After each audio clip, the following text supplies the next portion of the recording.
வணக்கம். GBU God bless you, good bad ugly. இந்த படம் தான் இன்னைக்கு டாபிக்ல இருக்கு, ட்ரெண்டிங்ல இருக்கு.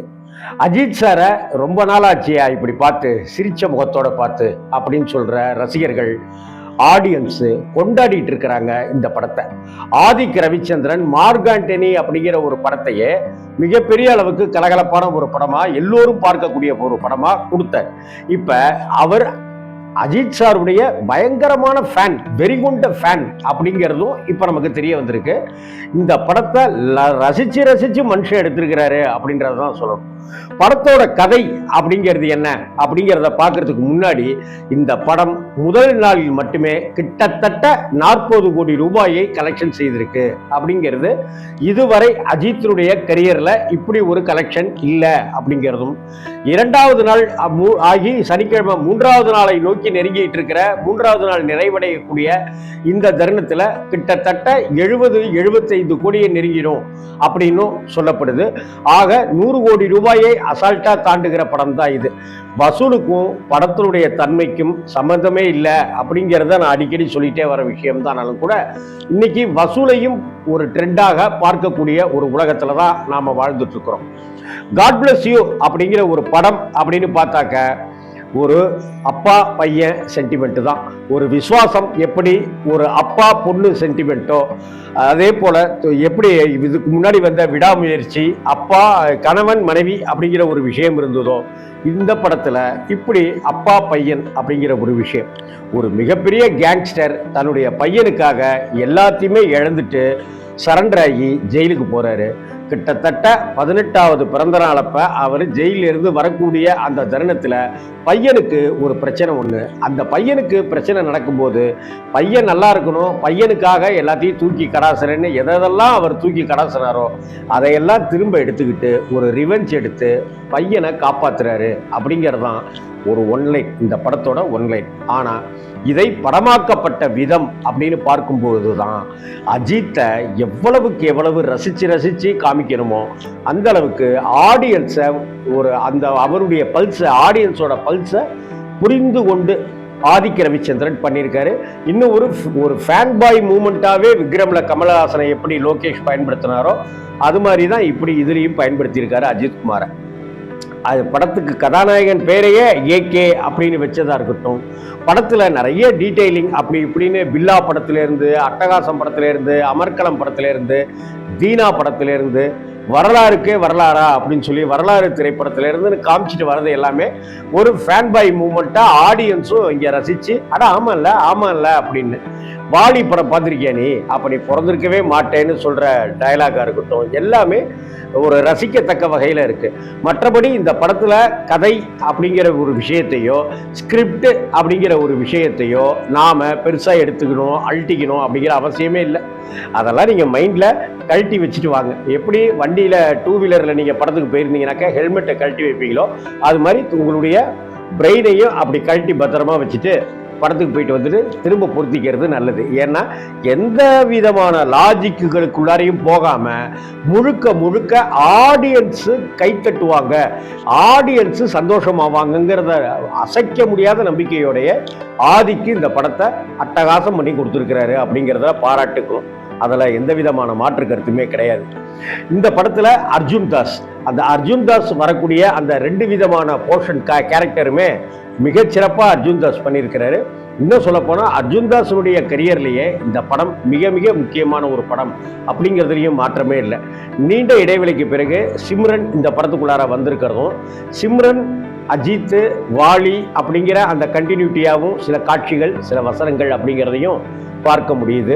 காரப்பொரி அப்படின்னு நமக்கு சொல்லும் பொழுதே கில்லி திரைப்படம் ஞாபகத்துக்கு வரும். இந்த படத்துலையும் அப்படி ஒரு காரப்பொரி சமாச்சாரம் இருக்கு. இன்டர்வல் பிளாக்ல அஜித் பேசுற ஐ ஆம் வெயிட்டிங் அப்படிங்கிற விஜய் சாருடைய டயலாக் கூட இன்னும் தெரிக்க விடுற வகையில தான் இந்த கைத்தட்டலோட அமைஞ்சிச்சு அப்படிங்கிறதையும் பார்க்கணும். கிட்டத்தட்ட படத்துல பட்டாசு சத்தங்கள், பட்ட பட்ட பட்ட பட்டன்னு துப்பாக்கி ரவுண்டுகள் அப்படின்னு தெறிக்க விட்டுட்டு இருக்கிற சவுண்டுகளுக்கு மத்தியில் ஜிவி பிரகாஷ் ஒரு அட்டகாசமான இசையை கொடுத்துருக்கார். இன்னும் சொல்ல போனால் ஜிவியினுடைய ஆரம்ப கட்டத்தில் கிரீடம் திரைப்படத்தில் ஜிவி பிரகாஷ் அஜித் படத்துக்கு இசையமைச்சிருந்தார். அதற்கு பிறகு ஒரு பெரிய கேப்புக்கு அப்புறம் தான் இந்த படத்தில் ஜிவிபி ஒன்றா இணைஞ்சிருக்கார். இந்த வகையிலையும் இது கவனிக்கத்தக்க வகையில் இருக்கு. அந்த பாடல்கள் எல்லாமே படமாக்கப்பட்ட விதமும் எல்லாமே ஒரு கலகலப்பான ஏரியாவை கொண்டு வந்திருக்கு. அதே போல எப்போதுமே கத்தி பேசுகிற ரெடின் கிங்ஸ்லி கேரக்டர் இதையும் கத்தி பேசுறதா இருந்தாலும் கூட அதுலேயும் ஒரு சுவாரஸ்யத்தை கொடுத்து அசைச்சிருக்காரு ஆடியன்ஸை. அது மட்டும் இல்லாம ஒரே ஒரு சீன் வரக்கூடிய யோகி பாபு மொத்த கிளாப்ஸையும் அள்ளிட்டு போயிடுற அந்த விஷயமும் பாராட்டத்தக்க வகையில இருக்கு. ரொம்ப நாளைக்கு அப்புறம் மேரா பாபா மர்கையான்னு சொன்ன நாயகன் படத்தினுடைய டினு ஆனந்த் சார் பேசும் படம் மாதிரியான பல படங்களில் நடித்தவர். ஹிந்தி திரையுலகில் மிக முக்கியமான கேரக்டர் டைரக்டர். அந்த டினு ஆனந்தும் இந்த படத்துல வந்திருக்கிறது. பிரசன்னா கேரக்டரு. பிரசன்னாவை ஒருத்தி நான் என்னை கல்யாணம் பண்ணிக்கங்கன்னு சொல்லும்போது ஒரு புன்னகை அரசிக்கிட்ட ஒரு வார்த்தை கேட்கறேன்னு சொல்றதுன்னு இந்த படம் முழுக்க எல்லாமே ஒவ்வொரு கனெக்ஷனை அப்படியே கொடுத்துக்கிட்டே வர்றது தான் இந்த படத்தினுடைய ப்ளஸ் பாயிண்ட். மற்றபடி நீங்க 2.5 மணி நேரம் இந்த கதைக்குள்ளார என்ன இருக்கு, ஸ்கிரிப்ட் எப்படி இருக்கு, டயலாக்லாம் எப்படி இருக்குன்னுலாம் நினைக்காதீங்க. படம் எடுத்த விதம், போலீஸு அப்படி இப்படிங்கிறத பற்றிலாம் நினைக்காதீங்க. ஒரு ஜாலியாக என்டர்டைன்மெண்ட் பண்ணிட்டு படத்தை பார்த்துட்டு போயிட்டே இருக்கு அப்படின்றத தான் ஆதிக்கு இங்கே தெளிவாக எடுத்து வச்சிருக்காப்புல. இதே போல் இந்த படத்தினுடைய டைட்டில் ஆரம்பிக்கிற அந்த தருணத்தில் மகாநதி சங்கருடைய வாய்ஸில் இந்த குரல் வர்றது கூட ரொம்ப அழகான ஒரு விஷயமா இருக்கு. இது மகாநதி சங்கருக்கு அவருடைய முக்கியமான அந்த கரகர குரலுக்கும் கிடைத்த வெற்றியாத்தான் பார்க்க வேண்டியிருக்கு. இந்த படத்துல வரக்கூடிய ஒத்த ரூபா தாரே உணப்பத்தட்டும் தாரேங்கிற இளையராஜாவுடைய அந்த பாட்டா இருக்கட்டும், சகலகலா வல்லவனுடைய அந்த இளமை இதோ அந்த பாடலா இருக்கட்டும், இதை தாண்டி தொட்டு தொட்டு பேசும் சுல்தானான்னு ராஜீவ் சுந்தரத்தோட சிம்ரன் ஆடுகிற அந்த பாடலா இருக்கட்டும், தரணி டைரக்ஷன்ல வந்த படம், இப்படி படம் நெடுக ஒரு ஒரு அந்த 90s சாங்ஸ் அது இதெல்லாமே நம்ம கனெக்ட் பண்ணிக்கிட்டு குஷியா வர மாதிரி நிறைய இருக்கு. இதுல இன்னைக்கு இருக்கிற ட்ரெண்டிங்ல வந்திருக்கிற நீ நான் ஊருக்கு போயிருந்த சமயத்துல நீ எவன் கூடயே போயிட்ட, நான் வேலைக்கு போன சமயத்துல நீ எவன் கூடயே போயிட்ட அப்படி இப்படின்னு ஒரு பொண்டாட்டியை வச்சுக்கிட்டு ஒரு பாட்டு ஒன்று இருக்குல்ல, அந்த பாட்டை கூட இதுக்குள்ளார கொண்டு வந்திருக்கிறது தான் ஆதிக்கனுடைய ரொம்ப அழகான சாதுரியமான ஒரு விஷயமா பார்க்க வேண்டியிருக்கு. அதே போல தொடர்ந்து வெங்கட் பிரபு சாருடைய படங்கள் எல்லாம் படம் முடிந்த உடனே மேக்கிங் அப்படின்னு சொல்லிட்டு போடுவாங்க இல்லையா, அந்த மேக்கிங் வீடியோஸும் இந்த படத்தை அப்படியே ஆடியன்ஸா அப்படியே நிக்கிற மாதிரி செஞ்சிருக்கிறாரு. அதே போல எந்த இடத்துல டைரக்ஷன் கார்டு போட்டாக்க ஆடியன்ஸ் கை தட்டுவாங்க, பயங்கர கரவுளி கிடைக்குங்கிறதையும் ரொம்ப அழகா சொருகி இருக்கிற விதமும் பாராட்டுக்குரிய வகையில இருக்கு. குட் அப்படின்னு டைட்டில் போட்டு ஒரு இடம், அப்புறம் பேட் அப்படின்னு போட்டு அப்புறம் ஒரு கதைகள், அப்புறம் கிளைமாக்ஸ்ல அக்லி அப்படின்னு போடுறது, இது எல்லாமே ஒவ்வொரு விதமுமே ரொம்ப சுவையான முறையில் சுவாரஸ்யமான முறையில் இருக்கு. இப்போ பில்லா படம் தான் அஜித்தினுடைய காஸ்டியூம் ரொம்ப கவனிக்க வச்சுது. அந்த காஸ்டியூம் டிசைனர் அனுவர்தன், டைரக்டர் விஷ்ணுவர்தனுடைய மனைவி. இந்த படத்துலையும் அனுவர்தன் தான் இந்த படத்துல அவங்களுக்கு அஜித் சாருக்கு காஸ்டியூம் டிசைனர். பொழந்து தள்ளியிருக்காங்க. காஸ்டியூம்ல அவ்வளவு இளமை ததும்புகிற அஜித்தை நம்மளால பார்க்க முடியுது. இந்த படம் ஒரு ஜாலியான படம். ரொம்ப நாளைக்கு அப்புறம் படம் முழுக்க 2 மணி நேரம் 20 நிமிடம்னாக்க படம் முழுக்க சிரித்தபடி வருகிற அஜித்தை பார்த்து ரொம்ப நாளாச்சு. விஸ்வாசத்திலையும் அந்த வேதாளம் திரைப்படத்திலையும் அப்படி சிரிச்ச அஜித்தை நம்ம பார்த்தோம். இந்த படத்துல சிரிச்ச அஜித்தோட மட்டும் இல்லாம குசும்பு குறும்பு கொண்ட அஜித்தையும் அதே சமயத்துல ரொம்ப இளமையான அஜித்தையும் இந்த படத்துல பார்க்க முடிஞ்சுது. இந்த படம் கிட்டத்தட்ட ஒரு 70-75 கோடி ரூபாயை தாண்டி இன்னும் ஒரு நாள்ல 100 கோடி ரூபாய் வசூலை எட்டும் அப்படின்னு நம்பப்படுகிறது. புஷ்பா படத்தை எடுத்த மைத்ரி மூவி மேக்கர்ஸ்க்கு இந்த படம் ஒரு அடுத்த கட்ட வெற்றி பாய்ச்சல் அப்படின்றத தான் சொல்லணும். 3வது படத்திலேயே ஆதிக்க ரவிச்சந்திரன் இந்த மொத்த தமிழ் சினிமா மட்டும் இல்லாம அக்கட தேசத்திலையும் ஒரு கவனிக்கத்தக்க ஒரு டைரக்டரா ஒன்று உருமாறி இருக்காரு. அது மட்டும் இல்லாம திரும்பவும் ஆதிக்க ரவிச்சந்திரனுக்கு வாய்ப்பா இல்ல தோல்வி படம் கொடுத்திருந்தாலும் கூட சிவாவுக்கு வாய்ப்பு கொடுத்தது போல மகிழ் திருமேனிக்கு வாய்ப்பா அப்படின்னு இப்பவே படம் பார்த்துட்டு ஆடியன்ஸ் எல்லாம் அதை பத்தியும் பேசிக்கிறாங்க.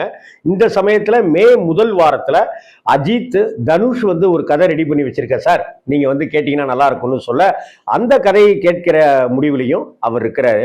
இதுக்கு முன்னாடியே பல வருடங்களுக்கு முன்னாடி விஷ்ணுவர்தனுடைய இயக்கத்துல அஜித் சார் ஒரு சரித்திர படம் நடிப்பதாக இருந்தது.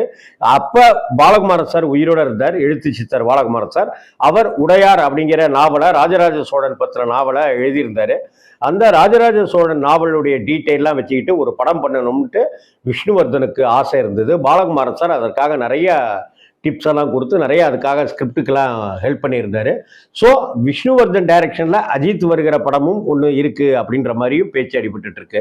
இந்த சமயத்தில் அது விடாமுயற்சி இப்படி ஆயிடுச்சேன்னு தவிச்சிட்டு இருந்தவங்களுக்கு விடாமுயற்சியோட ஆதிக்க ரவிச்சந்திரன் எடுத்த இந்த குட் பேட் அக்லி மிகப்பெரிய சந்தோஷத்தை, குதூகலத்தை கொடுத்துருக்கு அப்படிங்கிறதுல எந்த சந்தேகமும் இல்லை.